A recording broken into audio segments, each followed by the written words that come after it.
ಮಧ್ಯಾಹ್ನದ ನಮಸ್ಕಾರಗಳನ್ನು ತಿಳಿಸುತ್ತಾ ಇಂದಿನ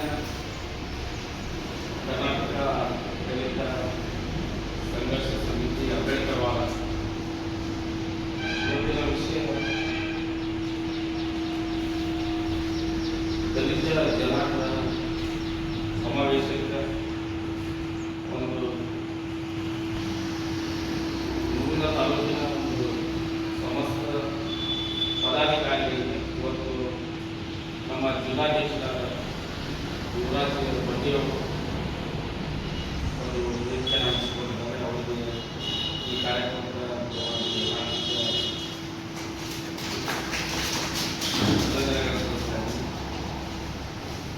ಹಾಗೆ ಕೃಷ್ಣಪ್ಪ ಪೂಜಾರಿ ಜಿಲ್ಲಾ ಸಂಘರ್ಷದ ಅವರು ಕೂಡ ಈ ಕಾರ್ಯಕ್ರಮಕ್ಕೆ ಸ್ವಾಗತ. ಹಾಗೆ ನಿತಿನ್ ಹೊಸಮನಿ ಅವರು ಕೂಡ ಈ ಕಾರ್ಯಕ್ರಮಕ್ಕೆ ಸ್ವಾಗತ ಮಾಡ್ತಾರೆ.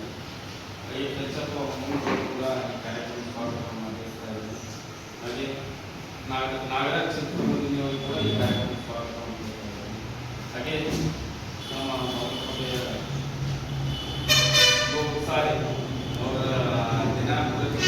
ಜನಸೇವೆ ಒಂದು ಜನಾರ್ದನ ಸೇವೆ ಅಂತ ಹೇಳುವಂಥ ನಮ್ಮ ಯುವರಾಜ್ ಬಂದೇವರಾಗಿರಲಿ, ನಮ್ಮ ಪ್ರಕಾಶ್ ಅವರಾಗಿರಲಿ, ಒಂದು ಜನರ ಸಮಸ್ಯೆಯನ್ನು ಹಾಗೆ ಜನರಿಗೆ ಒಳ್ಳೆಯದನ್ನು ಒಂದು ಹೋರಾಟದ ಮೂಲಕ ಇವತ್ತು ಜನರಿಗೆ ಒಂದು ಒಳ್ಳೆಯ ಸಂದೇಶವನ್ನು ಕೊಡಕ್ಕೆ ಇವತ್ತು ನಮ್ಮ ಅವರು ಕೂಡ ಈ ಕಾರ್ಯಕ್ರಮ ಪರವಾಗಿ ಅಭಿನಂದನೆ ಸಲ್ಲಿಸ್ತಾರೆ.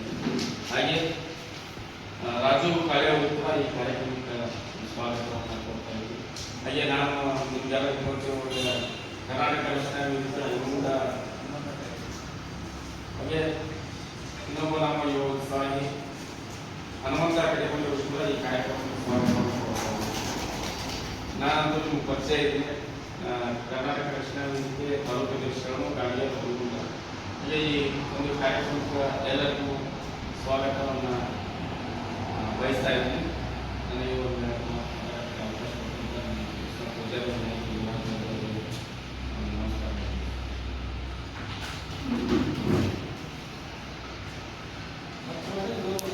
ಎಲ್ರಿಗೂ ನಮಸ್ಕಾರ ಹೇಳಿ ಎಲ್ಲ ಪತ್ರಿಕಾ ಮಾಧ್ಯಮ ಮತ್ತು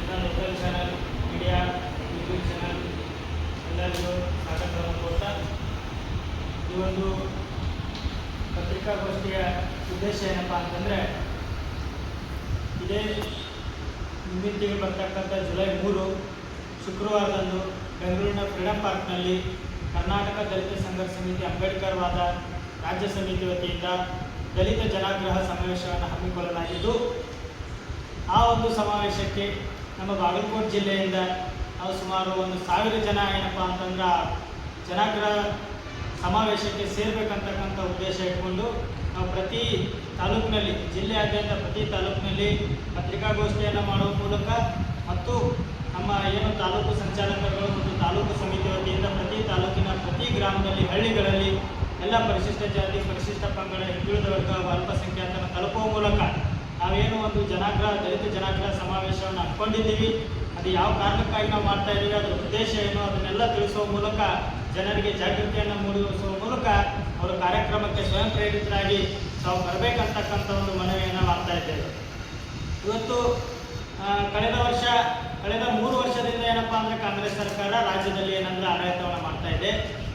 ನಾವು 2022 ಡಿಸೆಂಬರ್ 6ರಂದು ಏನಪ್ಪ ಅಂತಂದ್ರೆ ನಾವು ಬಸವನಗುಡಿಯಲ್ಲಿ ಸಾಕಷ್ಟು ಲಕ್ಷಾಂತರ ಜನಗಳಲ್ಲಿ ನಾವೇನಪ್ಪ ಅಂತಂದರೆ ಎಲ್ಲರನ್ನು ಕೂಡಿಸಿ ಬಸವನಗುಡಿಯಲ್ಲಿ ಇವತ್ತು ಕಾಂಗ್ರೆಸ್ಸಿಗೆ ಬೇಷರತ್ತಾಗಿ ಬೆಂಬಲವನ್ನು ಘೋಷಿಸುವ ಮೂಲಕ ಎಲ್ಲ ದಲಿತ ಸಂಘಟನೆಗಳೇನಪ್ಪ ಅಂದರೆ ಕಾಂಗ್ರೆಸ್ಸನ್ನು ಬೆಂಬಲ ಮಾಡಿದ್ವು.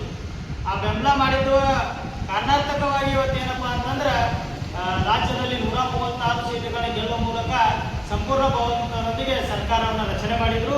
ಅದಾದ ನಂತರ ಏನು ಇವತ್ತು ನಾವು ಒತ್ತಾಯವನ್ನು ಮಾಡಿದ್ವಿ ಏನಪ್ಪ ಅಂತಂದ್ರೆ ಈ SCPTSP ಯೋಜನೆಯಲ್ಲಿ ಏನು ಅನುದಾನವನ್ನು ದುರ್ಬಳಕೆ ಮಾಡ್ಕೊಳ್ತಾ ಇದ್ದಾರೆ, ಆ 70ಯನ್ನು ರದ್ದು ಮಾಡಬೇಕಂತಕ್ಕಂಥ ಒಂದು ಬೇಡಿಕೆಯನ್ನು ಇಟ್ಟಿದ್ವಿ. ಅದೇ ಥರ ಅದನ್ನು ಮಾಡಿದ್ರು ಕೂಡ, ಆದರೆ ಮತ್ತೆ 7C ಅಂತಕ್ಕಂಥ ಒಂದು ಸೆಕ್ಷನ್ನ ಮೂಲಕ ಏನಪ್ಪ ಅಂದರೆ ಅನುದಾನವನ್ನು ಏನು ಪರಿಶಿಷ್ಟ ಜಾತಿ ಪರಿಶಿಷ್ಟ ಪಂಗಡಗಳಿಗೆ ಮೀಸಲಿರ್ತಕ್ಕಂಥ ಅನುದಾನವನ್ನು ಅದನ್ನು ದುರುಪಯೋಗ ಜಿಲ್ಲಾಡಳಿತ ಮತ್ತು ಸರ್ಕಾರ ಮಾಡ್ತಾ ಇದೆ. ಕೂಡಲೇ ಅದನ್ನ ತಡಿಬೇಕು, 7C ರದ್ದು ಮಾಡಬೇಕಂತಕ್ಕಂಥ ಬೇಡಿಕೆಯನ್ನು ನಾವು ಇಟ್ಟಿದ್ದೇವೆ. ಅದಾದ ನಂತರ ಇದು ಇವತ್ತು ಏನಪ್ಪಾ ಅಂತಂದ್ರೆ ಕೇವಲ ಡೆವಲಪ್ಮೆಂಟಿಗೆ, ಅಭಿವೃದ್ಧಿಗೆ ಮಾತ್ರ SCPTSP ಹಣವನ್ನು ಬಳಕೆ ಮಾಡ್ತಾ ಇದೆ. ನಮ್ಮ ಒತ್ತಾಯ ಏನಪ್ಪ ಅಂತಂದ್ರೆ 50% ಅದನ್ನ ಅಭಿವೃದ್ಧಿಗೆ ಬಳಕೆ ಮಾಡಬೇಕು. ಇನ್ನು 50% ಹಣವನ್ನು ನೇರವಾಗಿ ಪರಿಶಿಷ್ಟ ಜಾತಿ ಪರಿಶಿಷ್ಟ ಪಂಗಡ ಫಲಾನುಭವಿಗಳ ಖಾತೆಗೆ ಜಮಾ ಮಾಡುವ ಮೂಲಕ ಅದನ್ನೇನಪ್ಪ ಅಂದ್ರೆ ಅವಾಗ ಮಾತ್ರ ಅದು ಏನಾದರೂ ಇಂಪ್ಲಿಮೆಂಟೇಷನ್ ಮಾಡಿದ್ದಕ್ಕೆ SCPTSP ಅನುಕೂಲ ಆಗ್ತದೆ ಅಂತಕ್ಕಂಥ ಒಂದು ಒತ್ತಾಯವನ್ನು ಮಾಡ್ತಾ ಇದ್ದೇವೆ.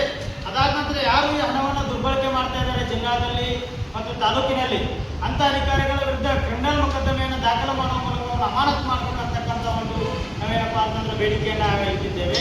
ಇವತ್ತು ಸಾಕಷ್ಟು ಪರಿಶಿಷ್ಟ ಜಾತಿಯವರಿಗೆ ಬಾಲಕರ ನಿಲಯಗಳಿಲ್ಲ, ವಸತಿ ನಿಲಯಗಳಲ್ಲಿ ಸರಿಯಾದ ಮೂಲಭೂತ ಸೌಕರ್ಯಗಳಿಲ್ಲ. ಅದನ್ನೆಲ್ಲ ಏನಪ್ಪಾ ಅಂತಂದ್ರೆ ಸಮಾಜ ಕಲ್ಯಾಣ ಇಲಾಖೆ ಮತ್ತು ಈ ಹಿಂದುಳಿದ ವರ್ಗಗಳ ಕಲ್ಯಾಣ ಇಲಾಖೆಗಳ ಅಧಿಕಾರಿಗಳು ಕಣ್ಮುಚ್ಚಿ ಕುಳಿತಿದ್ದಾರೆ.